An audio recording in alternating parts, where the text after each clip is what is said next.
তার ধর্মীয় পরিচয়টা কি হবে সেটা পরের প্রশ্ন। ধর্মীয় পরিচয় ধর্মীয় জায়গায়, কিন্তু একজন মানুষকে হত্যা করা হবে, আমরা এটা সর্বপ্রথম তীব্র ভাষায় নিন্দা জানাচ্ছি।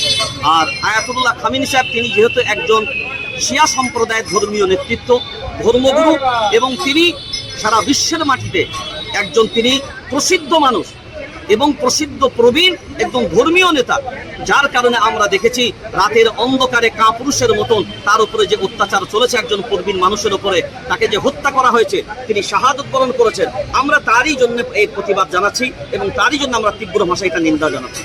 ভারতবর্ষের প্রধানমন্ত্রী নরেন্দ্র মোদী তো ইসরায়েলকে সাপোর্ট করছে, সেই ব্যাপারে আপনার কি মতামত? আমরা ভারতীয় গণতান্ত্রিক রাষ্ট্রে বসবাস করি, এটাই তো আমাদের বড় আফসোস যে আমরা এমন একজন প্রধানমন্ত্রীকে পেয়েছি যিনি ধর্মনিরপেক্ষতা বজায় রাখতে পারেন না, যিনি ভারতবর্ষের ভারসাম্যকে তিনি বজায় রাখতে পারেন না, তিনি আজকে এক পক্ষের জালিমদের অত্যাচারীদের সাপোর্ট করছে। এটাই তো আমাদের কাছে নিজেরাই আমরা লজ্জিত হয়ে যাচ্ছি যে ইসরায়েল, যে আমেরিকা স্কুলের উপরে হামলা চালায়, শিক্ষা প্রতিষ্ঠানের উপরে হামলা চালায়, স্টুডেন্টদের উপরে হামলা চালায়, শিশুদের উপরে হামলা চালায়, তাদের পক্ষে যদি দেশের প্রধানমন্ত্রী থাকে তাহলে অত্যাচারীদের পক্ষে দেশের প্রধানমন্ত্রী থাকবে। আমরা ভারতীয় হিসাবে এটা আমাদের জন্য লজ্জা। কেউ কেউ বলছে এখানে এপস্টিন ফাইলের কথা উল্লেখ করেছে নরেন্দ্র মোদী চুপ থাকার ব্যাপারে। সেটা তো আমাদের থেকে আপনারা আরো ভালো বলতে পারবেন, সাংবাদিক বন্ধুরা আরো ভালো বলতে পারবে, আমাদের থেকে আপনারা আরো ভালো রিপোর্ট জানেন সেইগুলো। আমরা বললে তো আমরা একে অন্যের দুশ্মন হয়ে যাব।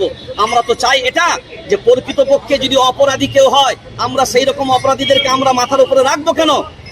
আর যদি কারোর ভয় না থাকে তাহলে তার ভয়ে আমি কেন কুকড়ে যাচ্ছি, আমি কেন লজ্জিত হয়ে যাচ্ছি, আমার কেন মুখ খুলছে না? আমরা চাইবো নিঃসন্দেহে ভিতরে নিজস্ব ব্যক্তিগত কোনো স্বার্থ, নিজস্ব ব্যক্তিগত কোনো ভয় লুকিয়ে আছে, এটা তো সময় কথা বলবে নিশ্চয়ই, এটা আমরা মনে করি। আপনার নাম? শেখ সিদ্দিকুল্লাহ, পশ্চিমবঙ্গ রাজ্য জামিয়াতুল আইম্মা ওয়াল উলামার সাধারণ সম্পাদক।